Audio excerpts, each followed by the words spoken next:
Hi, and you're watching the Mr. Tim Tech YouTube channel. In this video, I'm going to show you how to do the initial setup for this Synology DS925 Plus 4-bay NAS. This was sent to me free of charge by Synology, and what we'll do is take a quick look at the NAS first, and then we'll do the initial setup for the Disk Station Manager version 7.3. Now, in this version, they've unlocked it so that you can use any drive manufacturer in there, so you don't have to use Synology Drives anymore, which is certainly a bonus. So what we'll do is take a quick look. I'll put a link in the video description where you can find the full specifications for this device, but we'll take a quick look and then we'll get straight into setting up Disk Station Manager for the first time. So let's get started. So here we are, and this is what you get in the box. The usual power brick with the 4-pin DIN connector there, as you can see, which is standard to most of the Synology devices. 3-pin plug, of course this is the UK version. You also get the drive locking and unlocking keys, so you get 2 of those, which again are standard for Synology. You get 2 Ethernet cables, and you also get a set of screws and a little leaflet as well in the box. It's a 4-bay NAS, so this is, as I've said, the DS925 Plus. There's the power button, USB 3.2 Gen 1 port, 4 drive status lights, the power status light there, as you can see at the top. At the right hand side you get the Synology logo, same at the left. And as far as the drive bays are concerned, when I had a previous Synology device, I remember that you used to have to press them to release them and unlock the drive bays. Well, these, you just pull it and it slides out, as you can see, and then pushes back in and then clicks back into place. On the bottom, we have also 2 NVMe drive bays. Now, these slots are just easy release, so you just pull the lever and it releases the cover, and then for the same for the actual NVMe slot, there's some levers there that you just pull to release and lock in place instead of having screws, which is nice to see actually. Then at the back of the device, we have 2 2.5 gigabit Ethernet ports. So there's 2 of those, both 2.5. And we also have another USB 3.2 Gen 1 port, the power connector there, and then the USB-C type expansion port. So that's for extending the drives. For example, if you want an extra 5 drives connected to this, then you can plug that in there. Then we have the 2 fans, and that is the Synology DS925 Plus. So what we'll do is go straight into the device. I'll put the hard drives in, which in this case, I've had these sent to me by Synology, so I might as well make use of these. And these are HAT3300. And they are 4 terabyte drives. So I've got 2 of those. So I'll be putting both of these into the device. Now, as you know, there's 4 bays on this, but I'll be only using 2 for the purpose of this video. So we'll get started and get this set up. We go to the web browser and we type in finds.synology.com. So FINDS. Then press enter and it will search for your Synology NAS, which is on your network. Here you can see it's found it. So we've got find your Synology device, and we've got Synology NAS, and it's given us the IP address, MAC address, OS version. So it's currently on version 7.2. So what we're going to do is update it to 7.3 so that we can use any drives in the device. And it's also saying the model number and status, which is not installed, of course. So we'll highlight it by clicking on it and then click connect, and then we'll agree to the terms of conditions, click next, and then wait for it to load. As you can see, it's saying loading. Welcome, set up your Synology DS925 Plus now. So we'll click on install, and then we get the install Disk Station Manager window. So what it's going to do is automatically download and install the latest DSM version 7.3.2.86009. So we'll select next, and then all data will be deleted. So all data on drives 1 to 2 will be deleted. The action is irreversible. So we'll tick I understand and click continue. And then for the delete data, please type the model number in the line below. So we'll click in the line, type in DS925 Plus and select delete. And then we'll wait for it to install Disk Station Manager. And now we have the message restarting your DS925 Plus. So now what it's doing is installing and launching the built-in packages. Now it didn't actually take 9 minutes to restart it, it just actually took about 5 minutes, which wasn't too bad really. And now we've got welcome to DSM 7.3, next generation data management begins here. So we'll click start, give our device a name, NAS3, as I've already got 2 in my network. So we'll now give our administrator account a name. So in this case, we'll call it Tim, and we'll give a password and of course confirm the password. And then we've got the message, allow this Synology NAS to be displayed in Web Assistant. Synology will collect IP address and port information, so I don't want to tick that box. So we'll click next and wait for it to load. And now we've got select an update option for your Synology NAS. We've got 2 options here, auto update DSM and all packages to important versions, or auto update DSM and all packages. So I'll just select the option which is already selected to update all packages to important versions. So we'll click next. Create a Synology account to receive more benefits. Now of course if you have a security key and you want to lock down your NAS further, then you could actually create the account. So at the moment I'll just click skip. Would you like to reconsider? So we'll click skip anyway. Device analytics, we will collect device information. So by default this is unticked, so we'll leave that as unticked and click submit. Now we just wait for the next step to load, and here we've now got securely access and share files from anywhere. So what we'll do is for this option we'll select no thanks, but if you want to access your Synology Drive server, so remotely, then you could actually install those dependencies there. So at the moment I'll click no thanks. Extended warranty plus, I would select register to be honest, but for the moment I'll just dismiss it. Enable 2-factor authentication. Now again I would enable 2-factor authentication to improve the security on your NAS. I would recommend certainly enable this now. So go through the steps to enable 2-factor authentication, scanning the QR code or using your security key for example.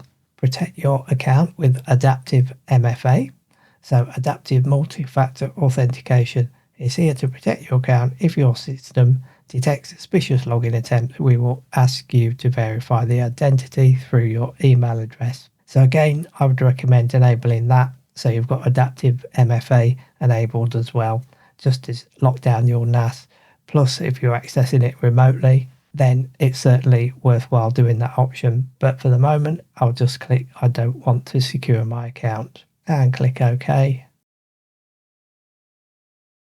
And then what we're going to do next is create storage pool and volume. So create a storage pool and volume to start installing packages and start storing files on your Synology NAS. So we'll go create now, start to create storage pools and volumes. So we click on start. And then it's asking us what type of RAID we want to use. So RAID 1 is most often implemented with 2 drives. So what I'll do is select this option, but I would recommend just researching each option quickly on the internet just to see which one suits you best. So we'll click next, select the drives that we want to create the RAID on. So as we've only got 2, we'll select 2 and click next. And then what we can do is perform drive check. Drive check may take a long time because it's performed simultaneously during storage pool creation. So as these are brand new drives, I'll select skip at the moment for this video.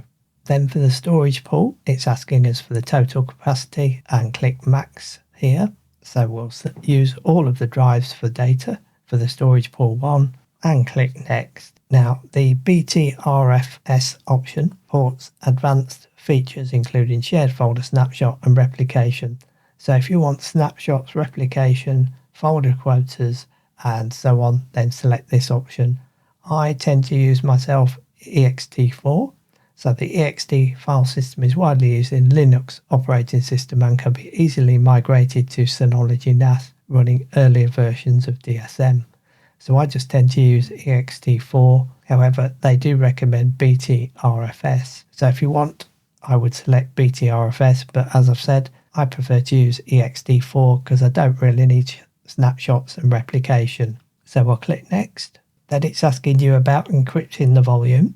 Now I tend to use no encryption on the volumes, but if you want to do so, you can just read the information there and see if it suits your installation requirements. So we'll click next and then click apply. All data on the newly added drive will be erased. Are you sure you want to continue? Okay. Then we'll just wait for this storage pool to be created. And now you'll see we've got the storage pool 1. So that's showing as healthy. So it's created our storage pool.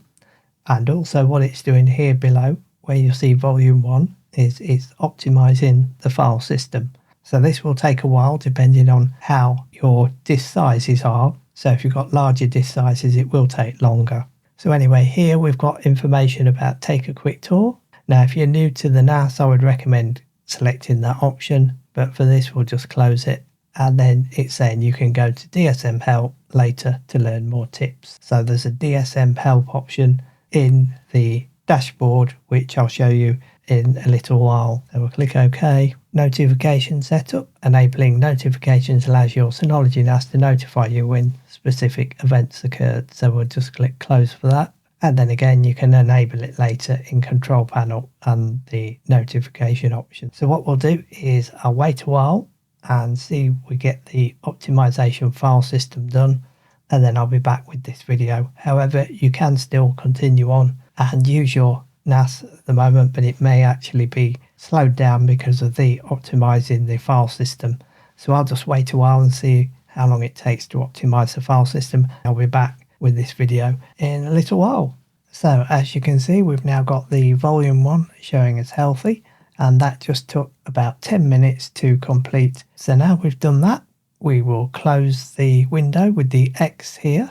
Then what we're going to do is open up the control panel. So just before we do that, you'll see in the bottom right corner there's a system health status and resource monitor.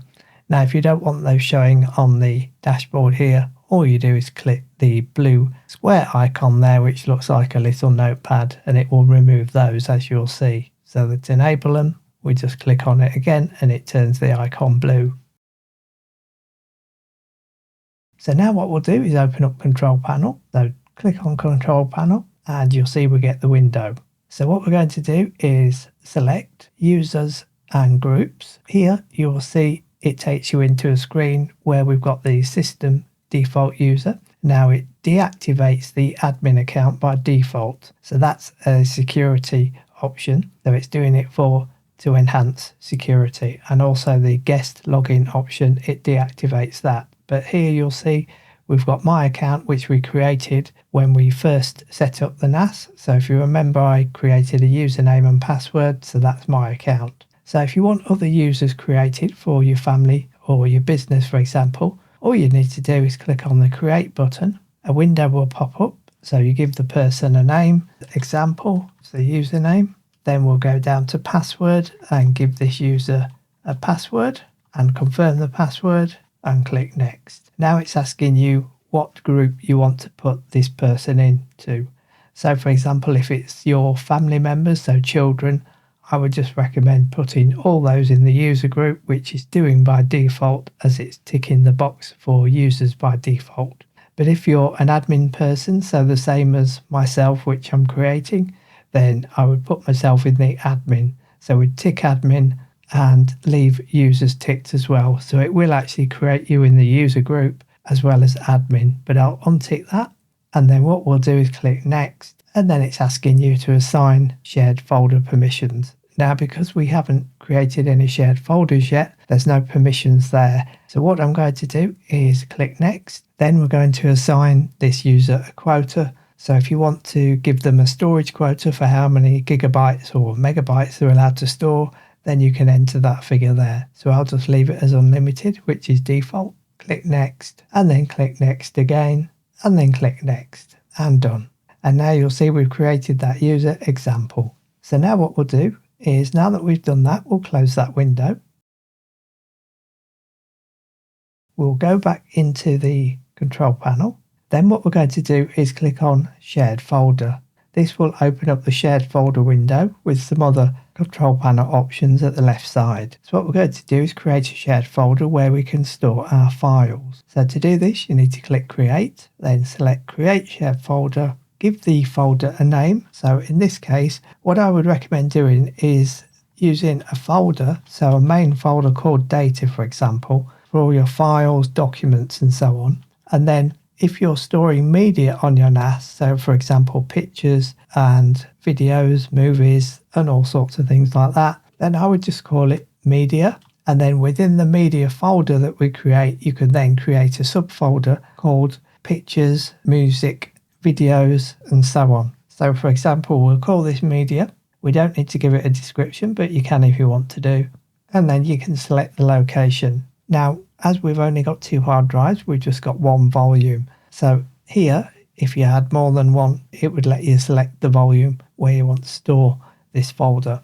Now, you'll also see that there's a recycle bin option. Now, if you want to use a recycle bin, so if you accidentally delete your files, they'll go into a recycle bin that you can then empty at a later date. Now, I've always chose not to use the recycle bin option, so I'll untick this. Then what we'll do is click Next and then skip with that option. So just click Next, Next again, and then Next. And now it's asking us for the permissions. So if you remember, we just created that user account. So here in this screen, what you can do is allocate the users to that folder. So anyone you don't want to access that folder, then you wouldn't tick these boxes against that username.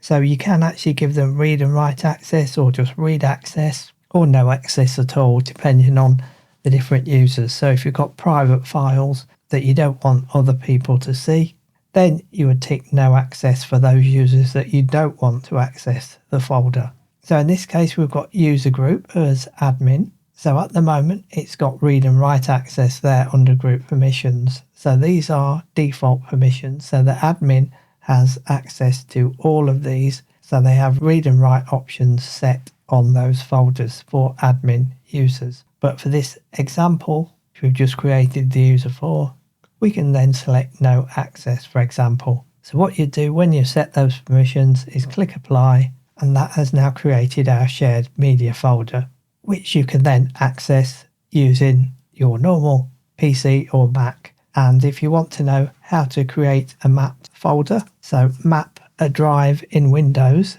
to this Synology NAS, then please see the video pop up at the end of this video. So now we've created our test folder.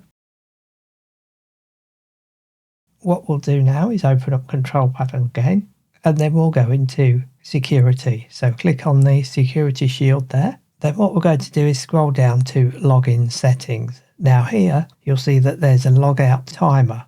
Now what this means is if you're logged in and you're not doing anything in the control panel, so here, if I leave this for 15 minutes without interacting with it, it will automatically log me out. Now I choose to change this to 30 minutes to give me time, for example, if you want to go away, make a hot drink or anything, and by the time you get back, it's logged you out. So I find it's a bit too short of a time, so I set it to normally 30 minutes. So we'll enter 30 in there and click Apply, and you'll see it says Changes Applied. Then what we'll do is go to Account at the top, scroll down to Account Protection, so click on the Account Protection here, and then what we'll do is Enable Account Protection. Now these options, what I'm showing you here in this security screen, are just to lock down your NAS a bit more and just enable and enhance the protection of your NAS a little bit more. So we've enabled account protection by ticking that. Then what we'll do is go to the Apply button here and click Apply.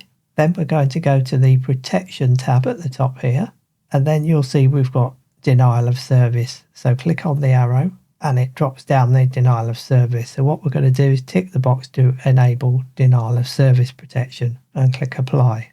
Then what we're going to do at this left side window is we're going to select Login Portal, and what we're going to do is change the DSM port numbers from the default to different numbers. So in this case we'll select and change 5000 to 5050, and DSM port for HTTPS we'll change that to 5051, and then we'll click Save and it will restart the web service, and then it should automatically log you back in. So let's just wait a moment for it to restart. If it doesn't, all you need to do is refresh your web browser page. And if it doesn't reload, at the top in the browser bar here, you'll see we've got the IP address and the port 5000. So all you need to do is just change 5000, change it to 5050, and then it will log you back in, as you can see. So we'll go back into the control panel by clicking the icon. Again, select the login portal option here.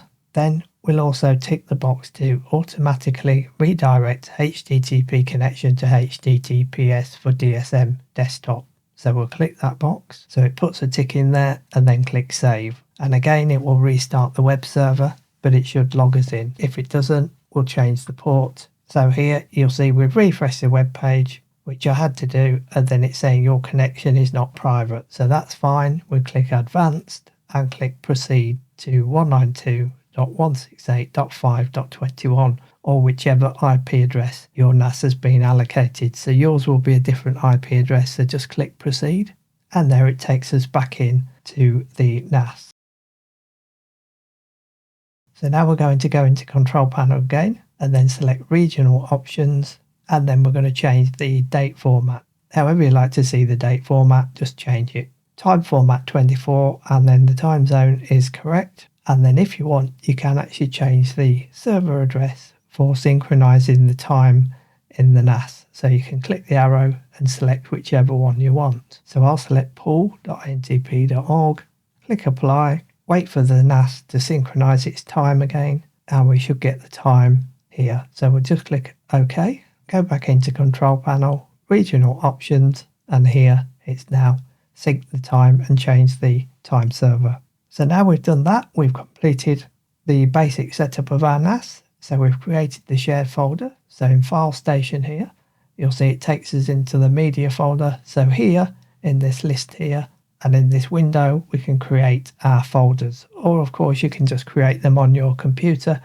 and then save them across to the NAS. Again, you use the map network drive option for that if you want to do so, which I've already done a video for, as I've mentioned. So we'll close this window, and then what we'll do is go to control panel once more, and then we're going to go to update and restore.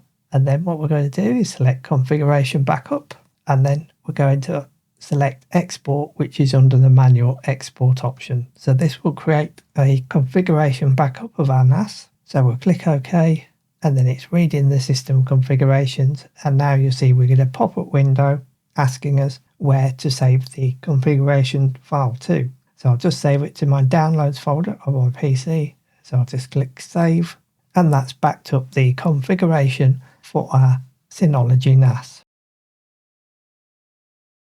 And then the final thing I'll show you is Package Center. So if you click on Package Center, you'll get the Package Center Terms of Service. So all you need to do is tick the box, click OK, and then you'll get this window pop up here. So you can actually resize it just like any other window. And here is a list of all the applications. So this is a whole database of lots of applications from Synology that you can install on your Synology NAS. So for example, you've got Active Backup, so that's a backup application, Bitdefender, CloudSync, DNS Server. So that's now done. So what we've done is done the basic setup for our Synology NAS, and we've created a sample shared folder as well. So hopefully this video is helping you to set up your Synology NAS as well. So thanks for watching, take care, and I'll be back soon with more videos. Bye for now.